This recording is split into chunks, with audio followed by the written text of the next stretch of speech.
गुरुजी, मैं बहुत परेशान हूँ। घर में हमेशा कलेश रहता है। मैं अपने परिवार के लिए सब कुछ करता हूँ, दिन रात मेहनत करता हूँ, लेकिन अंत में मुझे केवल ताने और तिरस्कार ही मिलता है। कोई मुझे समझता ही नहीं। मैं अंदर से पूरी तरह टूट गया। बाबा, यह दुख कब खत्म होगा? क्यों मेरे अपने ही मेरे सबसे बड़े दुश्मन बन गए हैं? बेटा, तुमने अपनी आत्मा को भुलाकर इंसानों को ही भगवान मान लिया। यही तुम्हारे इस बेइंतहा दर्द की वजह है।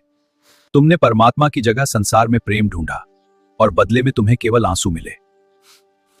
महाराज जी रोहन की आंखों में देखते हुए गंभीर स्वर में कहते हैं, बेटा, एक राही ने देखा कि एक सांप ठंड से अधमरा पड़डिड्डा है, बस दम तोड़ने ही वाला है। राही को दया आ गई। उसने उस हारते हुए सांप को अपनी छाती से चिपका लिया, उसे अपनी गर्माहट दी और उसकी जान बचाई। जैसे ही सांप के शरीर में जान आई और वह जी उठा, उसने उसी बचाने वाले राही के सीने पर जहरीला डंक मार दिया। राही तड्ढापते हुए बोला, अरे, मैंने तो तुझे अपनी जान देकर बचाया, तूने मुझे ही मार डाला। दोष तेरा है राही। तूने मेरी लाचारी को मेरा प्रेम समझ लिया, पर डसना तो मेरी फितरत है। महाराज जी शांत होकर आगे कहते हैं, बेटा रोहन, प्रेम करना बुरा नहीं है, पर प्रेम में स्वयं को मिटा देना भक्ति नहीं, आत्महत्या है।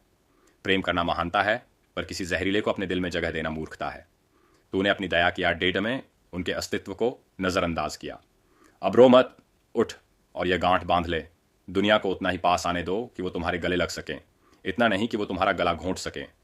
इतना मत झुक कि लोग तुझे पायदान समझ लें, और इतना मत लुटा कि तू खुद ही दरिद्र हो जाए।